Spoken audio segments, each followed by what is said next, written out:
With everything happening in our world right now,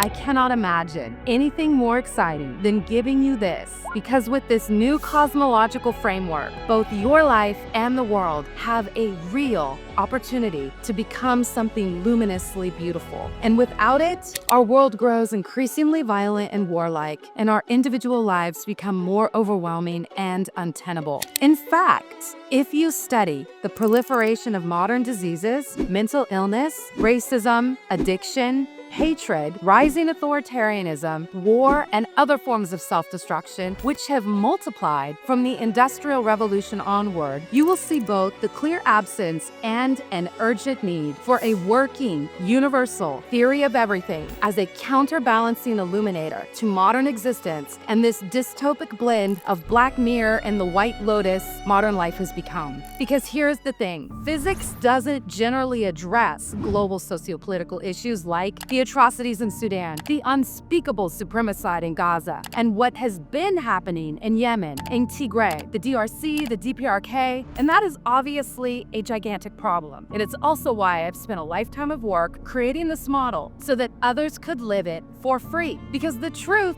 is a human right. Since I have learned to read, I have been obsessed with finding bodies of work that combined a joyful form of existentialism with a working cosmological model that could be integrated into everyday human behavior and could help evolve the human species. As it truly must be said, our relationship with reality is the single most important component of our entire lives. Now, I was looking for something which went beyond the life's work of the physicist David Bohm, which also connected elements of the ancient Dogon of Mali to the artist Hilma af Klint, to Mandelbrot's fractals and Fibonacci formations to color theory, to the music of the spheres, the E8 theory, the flower of life, looking at phase transitions in theoretical physics and connecting that to models of social change, to biophotons and human health, to the Blue Brain Project, to near-death experiences,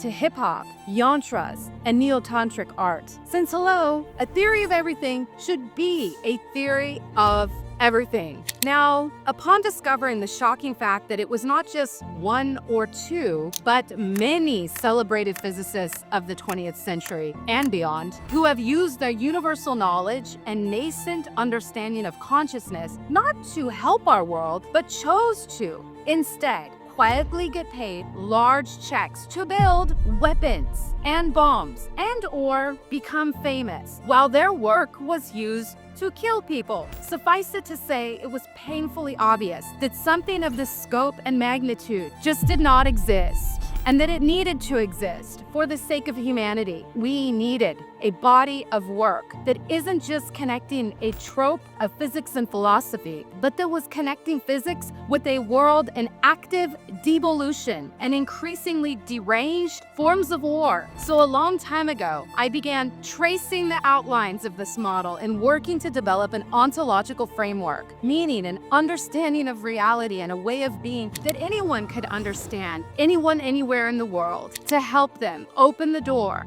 to finally being fully human and all the way alive for the first time in history with global implications. And that is what the ZALA theory of everything is entirely about, connecting the universal cosmos and the self.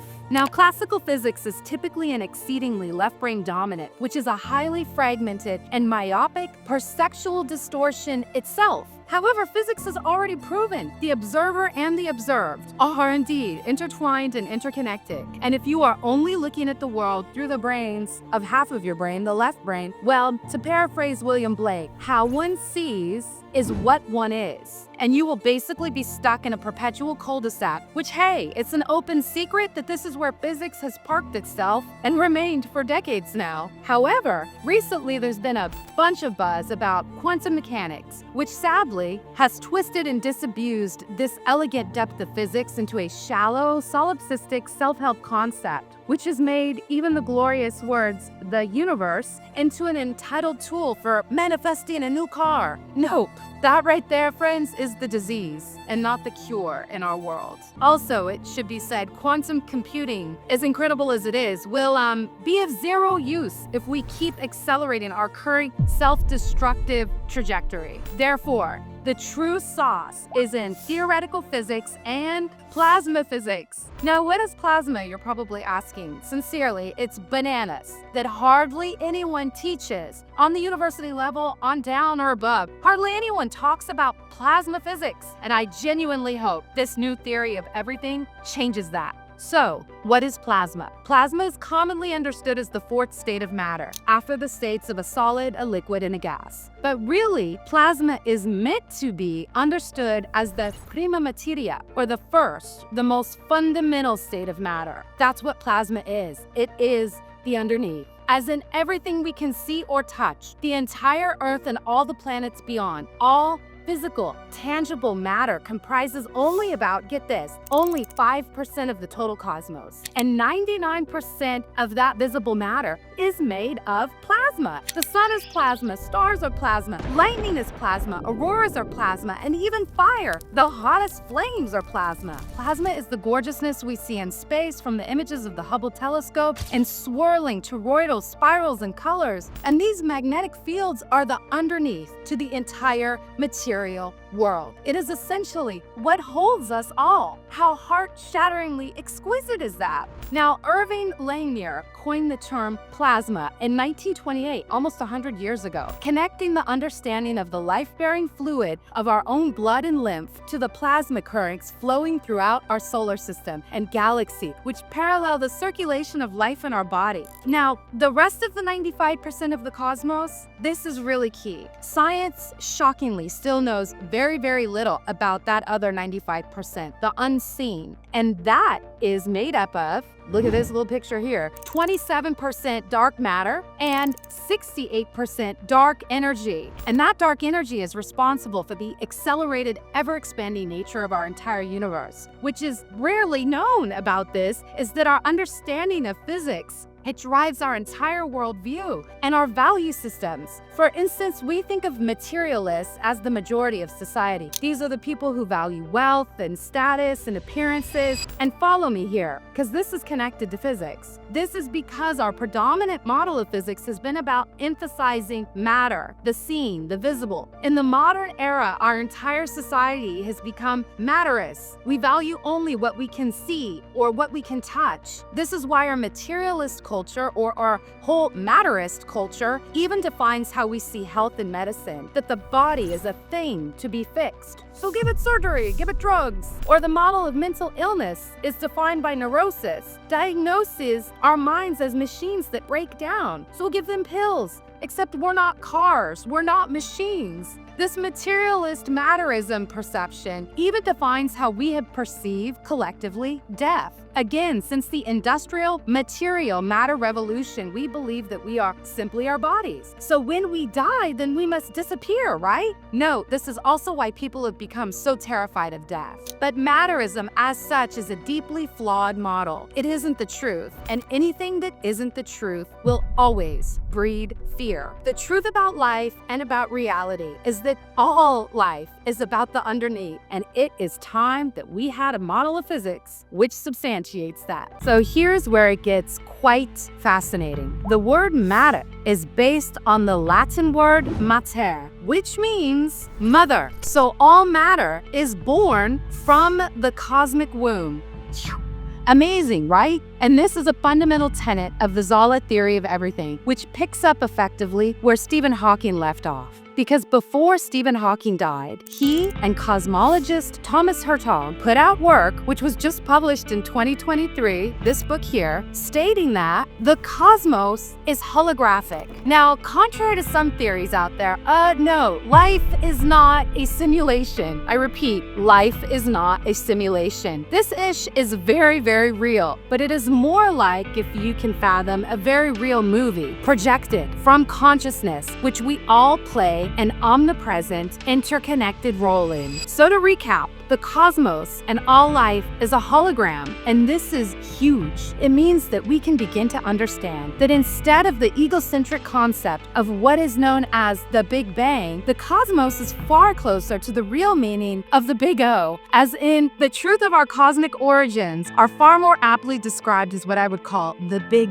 Breath. Because the cosmos is breathing. Can you feel it? And time, space, and all life is emergent out of the timeless and eternal cosmic womb, which is the heartbeat and the roots of all consciousness itself.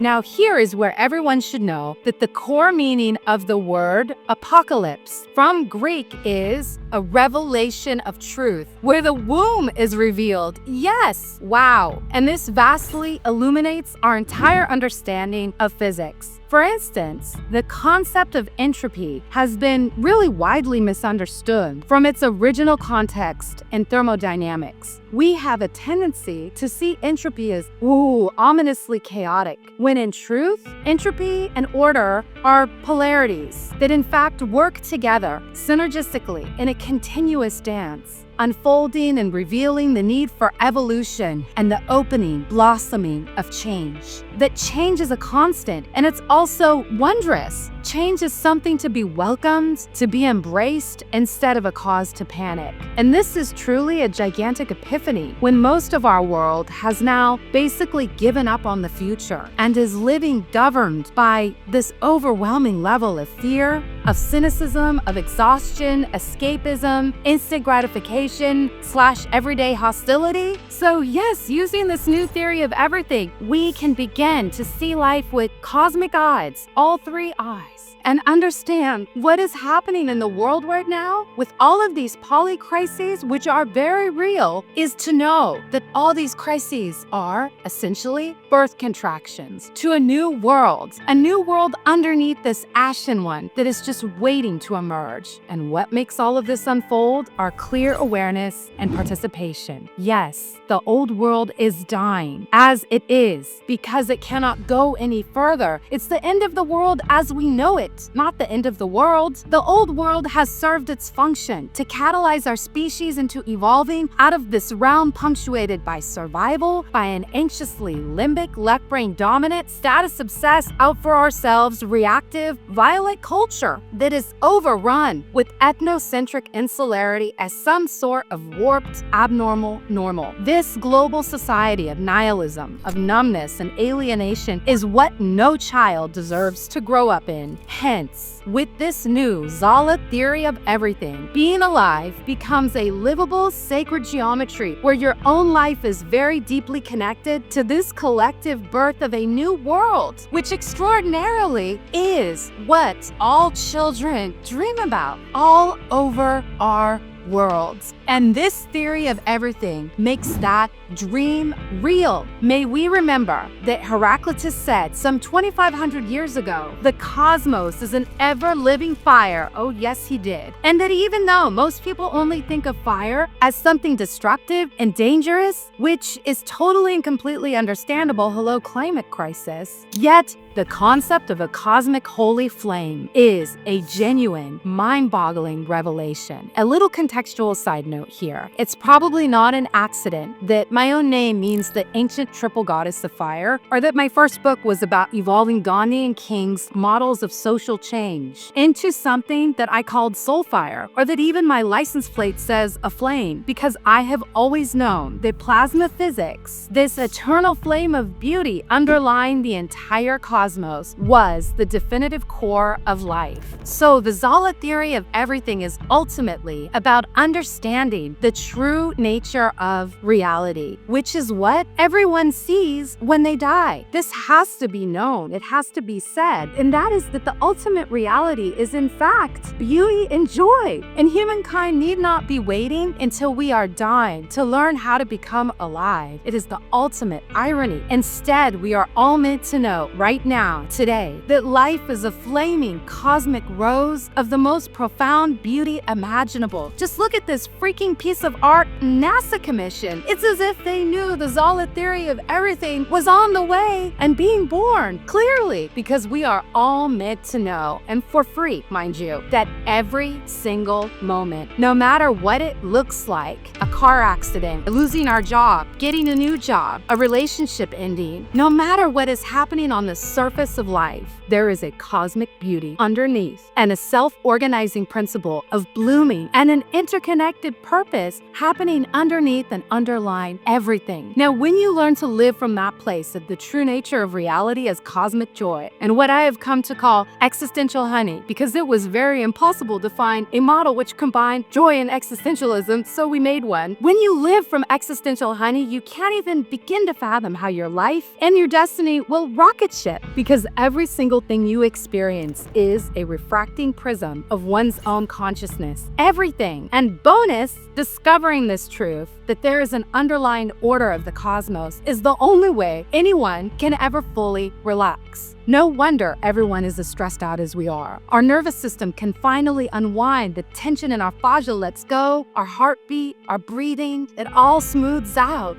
Also, this would probably be a good time to note that the entire premise, yes, of Western civilization has been based upon a very confused and warped translation of what teeny tiny little phrase, calcified in dogma. And this one is a biggie. So we've all been taught to believe that life is this gigantic battle between the forces of good and evil, right? So it's no wonder our species is so very stunted, because the two Aramaic words from the Bible that we've all been taught to believe meant good and evil are two words. And these two words are taba and bisha. Taba and bisha in an accurate translation mean ripe and unripe instead of good and evil. This freaking changes everything, because instead of viewing people as evil, people are actually unripe. They are essentially frozen, undeveloped, stagnant seeds. And this makes so much sense, because if you invert the word evil, what is it spelling out? It is simply the inability to understand how to live. Take that in. Evil comes from the actions of gray, ashen human beings. And no, they are not lizard people. Sorry to disappoint. These are the people who are frozen seeds. They have never learned how to live alive. And the truth is, every single one of us are all born to bloom. Some might get there quicker than the others, but we're all born to bloom. Therefore, the next time a customer service agent asks you, "How can I help you?" please yell yes. Those are the magic words. Give them a hug if you can. Share your love. Tell them they're the lighthouse of the world, because we are all here to help each other. We are here to help each other to bloom, to take down our carefully constructed walls, to open into the full ripeness of the unique seed we were each born with, so we can learn how to alchemize all this unbearable, suffocating dirt and soil of human suffering and turn it into becoming human flowers. May we know we are not meant to mistake the wound for the body. And if we do understand this truth, we move from a culture that is actively being swallowed by trauma bonding and into one where we can help each other understand that our emotions are truly the doorway to our own individual evolution. Being able to experience the spectrum and feel everything deeply is a gift. It's what makes us human. So just consider, if we taught kids this around the world, that the key to all of life is our perceptual capacity, a cultivated ability to see into the true nature of reality and to self clearly. Know that this is the equivalent of throwing someone a life preserver in the airless, arid climate of growing up today. To quote the words of physicist William Harmon, how we perceive the world and how we perceive ourselves inside of it is as we have been culturally hypnotized to perceive it. Remember, how we see determines what we see. It is delicious and nourishing truth chocolate to get this life preserver thrown to you. It's what keeps us from being poisoned by swallowing so much image-obsessed pressure, expectations, and heartbreaking suffering that encircles the lives we have all been born into. An unobstructed, clear perception yields wields phenomenal power. Simply put, taking back our perceptual lens shatters the totalitarian control over the global population, because the world that we all live in has been designed to hijack our focus and keep us distracted from seeing what is real. Compliance and obedience has governed humankind since the dawn of empire and then subsequently religion, where we have handed over our own perceptual lens to others. Whether we realized it or not, we handed it to others to tell us what to think and what to believe, to keep us feeling safe. It's not to demonize that, it's to understand it. But when we read the fine print, it tells us, when we worship anything or anyone, we will lose the doorway to ourselves and we will lose our own inherent capacity for immense power. It's a pretty unequal trade-off.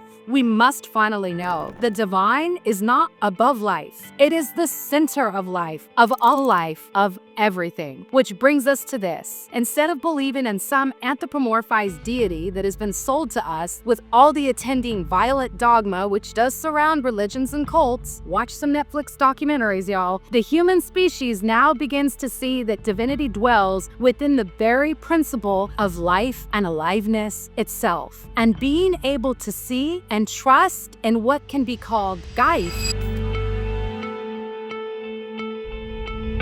begins to liberate humanity one at a time out of perceiving reality through an external lens where we fear others because we cannot see ourselves clearly. So may we finally understand this gigantic epiphany for the human condition, and that is one short sentence. Please memorize it in your heart and tell everyone. All hatred and fear originate in self-blindness. Conversely, as we open wide to see the beauty inside, we then see the beauty in all things that is just waiting to merge the totality of the observer and the observed into a miraculous and multi-dimensional unity of a cosmic clarity via a full circle. Profoundly, this is where our age-old divisions between subject and object, between out here and in here, all dissolve and melt away. And we begin to finally understand, with some necessary attending astonishment, yes, this is huge. The world is the way it is around us because of the way that all of our worlds are within us. Indeed, Eugene Wigner, one of the leading physicists of the 20th century, said, "It will remain remarkable in whatever way our future may develop, that the very study of the external world leads to the scientific conclusion that consciousness is the ultimate universal reality." How about that? We are cosmo-electromagnetic beings, and one of the greatest gifts you could ever be given in this entire existence is to understand that all of us, every one of us, chooses our own frequency in this life, and that this spirals out and defines our entire existence, and, very crucially, the unfoldment of our own destiny. So let us align with the actual beauty of ultimate reality that is awaiting us. This is called bigger picture living. This bigger picture living, it's an everyday cosmic consciousness, and it provides a strength, a buoyancy, and a depth of intelligent wisdom that is simply unparalleled. Bigger picture living shatters our linear illusions and our society's many constricting, ruinous beliefs. Bigger picture living is the active remembrance that there is no them and us. There's no one who is ever above or below you. It's mind-boggling, the similarities between empires and a 6th grade school cafeteria, which is why this new model exists, so we can all level up. We can all bloom and evolve in ourselves first, and then to help others do the same. Not for some expensive private coaching price tag, but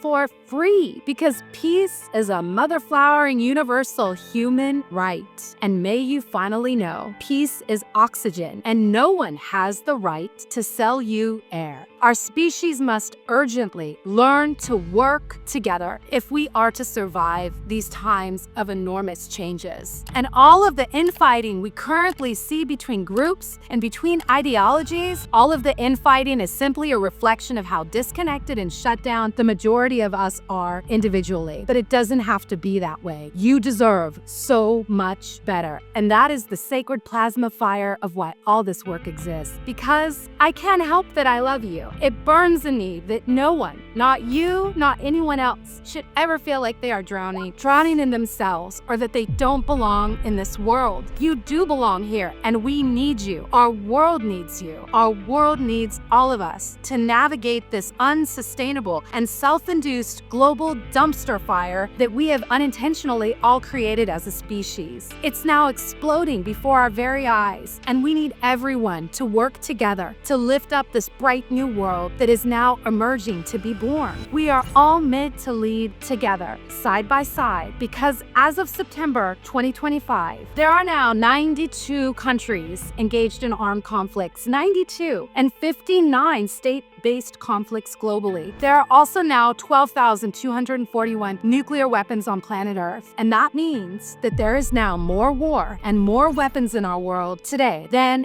ever at any point at any other time in the history of the entire human species. Take that in. There are 2 billion adults right now living in war globally, and 500 million kids living in war right now today while you're watching this. So ask yourself, why is this? This is absolutely not any form of progress. We are dangerously devolving at this juncture. The only thing we need to kill is our concept of a holy war, our denial, our complicity around normalizing war and violence. The simple truth is as follows. It is because we have broken models that we have a severely broken world, and all this destruction of life, which is to say, this failure of the human species to understand ourselves or to understand that the meaning of life is life. This savage brutality of a real-life Hunger Games playing out around the world cannot and must not continue. Perhaps the greatest irony is that the groups of people who are the ones attacking and killing others generally claim to be the most evolved and advanced. This is bluntly put both insane and obscene. Anyone who engages in war is primitive and is exemplifying the most abject and fundamental failure any human being could ever display. This clarity is enormously imperative. War is the epitome of the unevolved, the unright, the jealous, the fearful, the vengeful, the weak, the pathetic, and the atrophied. These are not leaders. They symbolize arrogance, entitlement, self-absorption, and a disastrous level of irresponsibility that must be held accountable for all the collateral damage and destruction of life they are causing. This truth is even in our language. Get this, the root word for mine only, or a distinct, separate, private group is idio, which, guess what, is the exact same root for idiot. Science, for decades now, has genetically disproven any illusions of any notion that there is something called my people. We are genetically one group of the human family, where individually we simply have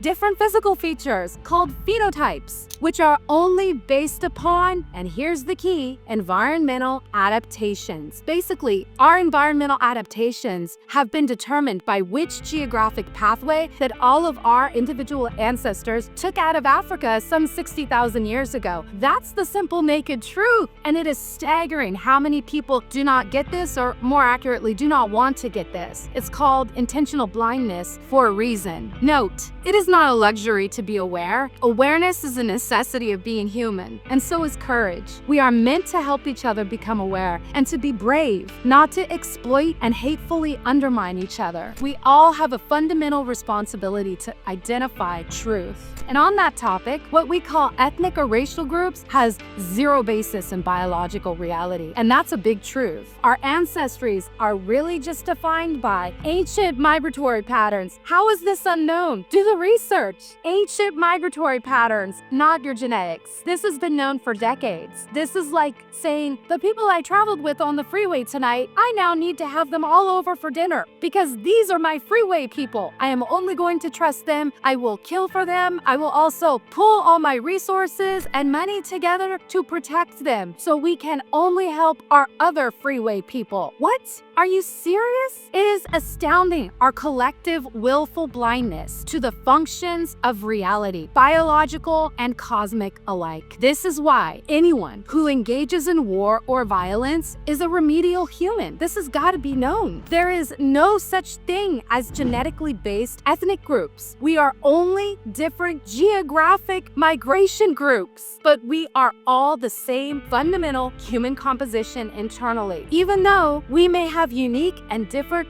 physical features externally. How do we still not know this? The Human Genome Project in 2003 confirmed humans are 99.99999% identical at the DNA level, and that there is simply no genetic basis for any groupings of race or ethnicity. Everyone should know this. We might have different cultures, which is beautiful, different foods, different traditions, different music, but we are all the same presence and substance of humanity internally, just with different journeys. How wonderful that is, that we are meant to learn from one another, from different cultures. We are meant to be inspired, not to fear or destroy each other. When humans obtusely worship the external over the internal truth, we create disasters of our own making, like our world right now. And once again, nature speaks this exact same truth. Simply observe genetic diseases that certain groups carry due to their insistence that they keep to their own kind, which does not exist. This is also known as inbreeding. Nature is telling you via genetic disease, we are making choices against life as a whole, as there is no such thing as our own groups genetically. This is a perceptual illusion. When we insist upon clinging to those who look just like ourselves, we weaken and sicken ourselves and others. Note that the strongest and healthiest people biologically are absolutely the most ancestrally diverse. Nature is brilliant, yes, but humans seem to be unspeakably, horridly unwise. Mind you, the name Homo sapiens is Latin for, yes, wise humans, and we have yet to live up to that name, but there is still time on the clock, waiting for us to open our eyes to real reality. Yes, currently, we are killing each other over our beliefs and illusions, over our own self-blindness and our inability to move out of our primitive limbic brains and actually learn to communicate. Yet, to quote Amit Chowdhury, it is only through loving and depending on the mysterious and incomprehensible that we come to embrace the strangest thing of all, the whole of life itself. Somehow, this is a universal truth that is grossly unknown. And may we say it loud and proud, because you knowing it genuinely changes everything, because you are connected to the cosmos, baby. And it is the cosmic purpose of life is to align with nature, to bloom, and then to connect to what is bigger than ourselves. If any of us are living against this truth, if any of us are materialistic, blaming, hateful, hedonistic, selfish, fearful, controlling, or manipulating to get what we want to benefit just ourselves, or only those who look like us or think like us and our own walled off, falsely perceptual, illusioned identity group, in physics, that dissonance is an implosive and a self-collapsing state. And in medicine, that looks like a cancer cell that is stressed, diseased, extractive, and vampiric. I.e., if any of us are living against life as a whole, then we will genuinely and inevitably feel exhausted, like we are swimming against the tide, because we are swimming against the tide if we are living against the whole of life itself. Nature rewards alignment. Nature rewards synchrony, openness, radiance, depth, boldness, awareness, consideration of others, communication, golden-heartedness, humility, wisdom, adaptability, and harmonic expressions of beauty.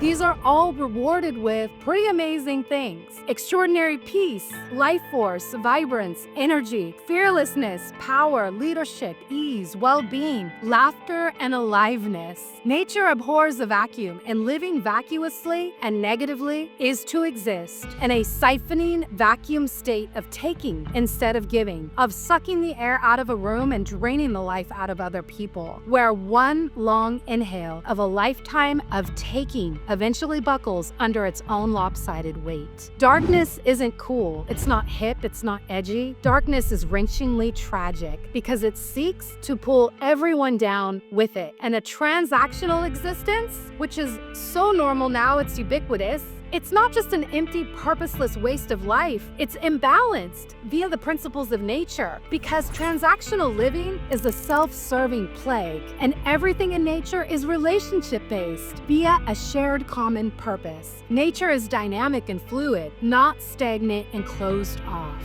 Hence, the more isolated a species is in a natural environment, the closer that species is to annihilation. Numbness equals nihilism. Hierarchy unmasked is simply a pretense of insecure vanity. Sorry, alpha worshippers. Hierarchy is needing to feel elevated to justify your own self-importance. Whereas in nature, there's no such mirages. All ecosystems are interdependent. They are collaborative and reciprocal. That is nature, not alpha. Therefore, self-absorption equals self-destruction. That's perhaps the biggest sentence you could ever know in this life. Self-absorption equals self-destruction. And this is true in medicine, in physics, in geopolitics between nations and groups, in relationships, and in our own bodies and selves. Or we can cultivate the skill of connecting to life around us as an everyday lifestyle and turn our own lives and the world into a blossoming, lustrous garden. ZALA is a lifestyle to save the world because it is in how we live in every one of our tiny and giant choices that we make every single day that is either saving the world or pushing it over the cliff and destroying it. And that is why ZALA exists. Now, what is ZALA? It's an isiZulu word from my time in South Africa, speg with Nelson Mandela and his daughter, my sister, my dadawethu Zenzi, and his great-granddaughter, the radiant Zanani, who was 6 years old at that point, and who told me she had dreamed about me the night before we first met, about all of these new models helping people all over the world to find power and freedom and aliveness. That child at age 6 knew more than most human beings at 101. So the word ZALA means to help a seed to bloom, to create, to flower through the beauty of nature, to give birth to and to come alive concentrically today, right now. And as we learn to live with cosmic eyes, we excitedly discover that we have a superpower for cracking open the atom of any intense or difficult moment in our lives. This is pretty exciting. Not to create a bomb, we shouldn't be cracking open atoms to create bombs, but to unveil and unleash truth and beauty, to reveal the ultimate reality of illumination, the beauty of life. I call it applying the death test. It is to break out the double W. In any moment, ask yourself 2 questions, or if somebody around you is having an implosion or what people commonly call a meltdown, it's just a plea for help. Ask these 2 questions from the perspective of, yes, the wisdom of death. What is real?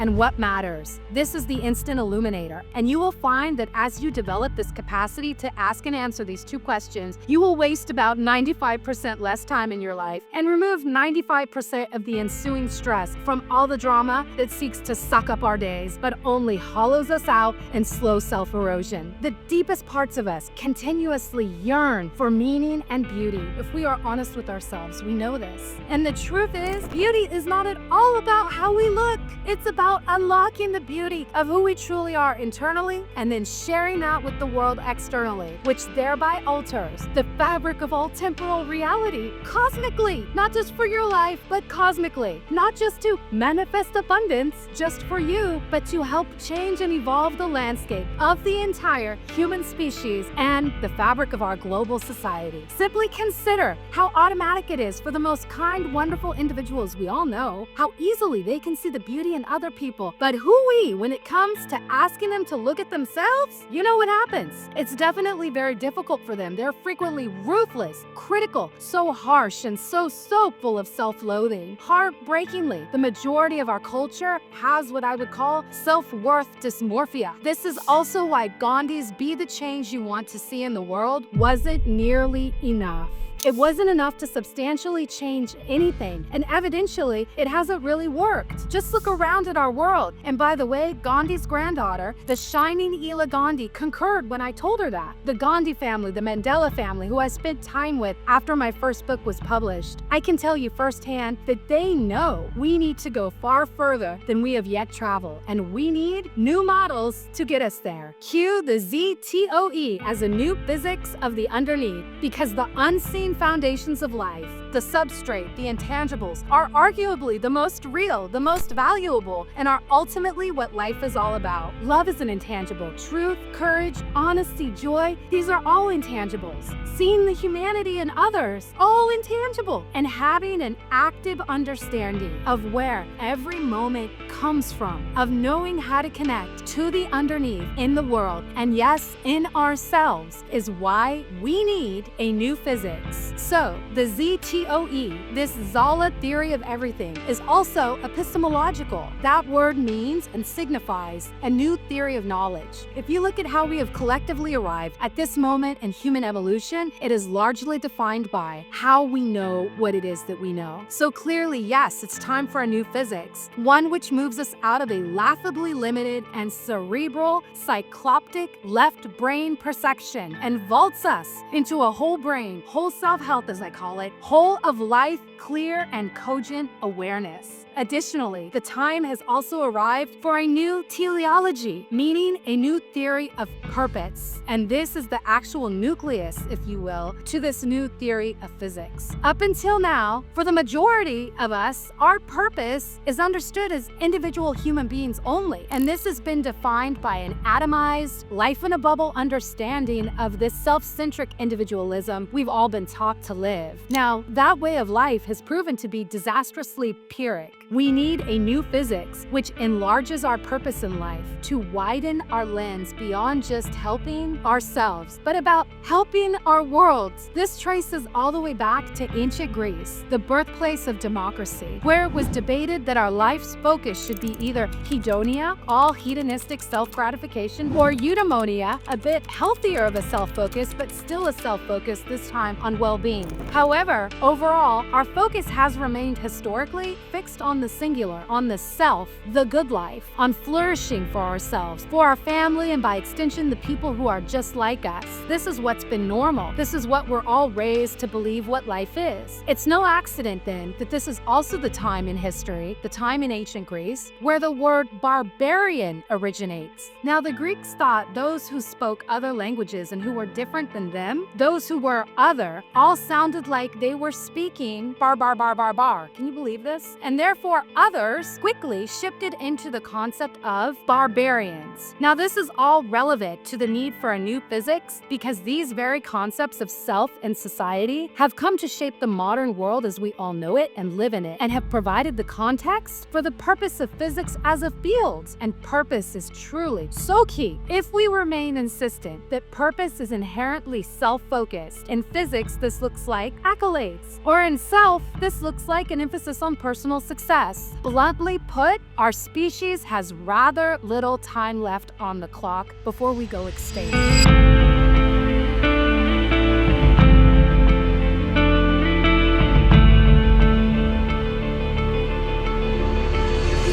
Observing our world, we need to evolve. And it is clear we need to make a leap from a self-serving existence, whether it's hedonistic or wellness-focused, it's all still self-obsessed, towards purpose being something that sees life as a whole. Perhaps instead of my purpose, what I'm working on in my life, we begin to see our common purpose is to build a healthy world and a healthy flourishing for the entire human species. Look at the global society we have built when self, society, and the field of physics are all encouraged to focus on personal achievement. It's disastrous. Yes, we urgently need a new physics with a new model of self and society where we turn towards the world as a way of living with a whole new perceptual lens of the cosmos and our own place within it. And now we have one. I call this concept swirling, where the self and the world converge. That is a huge concept to comprehend. It's life-changing and world-changing. So in closing, what we must now understand in 2025 is not how to be the change like Gandhi said, but how to be the new world inside of us that we want to see around us and outside of us. This is what the physicist David Bohm called moving from the implicate order to the explicate order, from the inside to the external. But he didn't know how the heck to help humanity do it. Hence the need for a new and comprehensive plasma physics meets human behavior theory of everything to exist. And it definitely now does. And you are a deeply meaningful part of this whole thing. It's all for you. So turn on on some Fatumata Diawara and celebrate, because this is the beautiful world movement, which begins within us to then build and illuminate the world around us. And it was made for you to experience. The ZALA theory of everything is where reality and nature converge, and it is an immensely practical framework to break our ancient cycles of self-destruction and war in the human species, and to birth a beautiful new world from inside of us to outside of us, together. So, let's soar. Soar means a shared objective awareness of reality.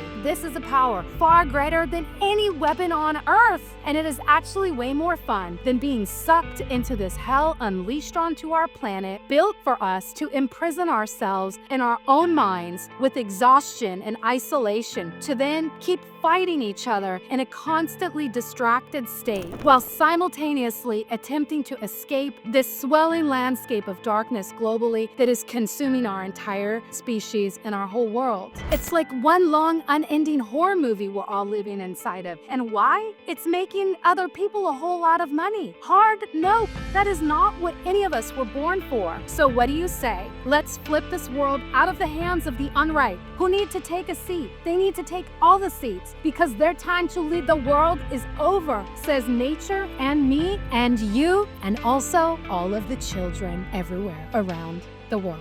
Enough. Let's go. I told you this was exciting. Welcome to the ZALA theory of everything, a new physics, and the beautiful world. Spread this ish wide. Let's go!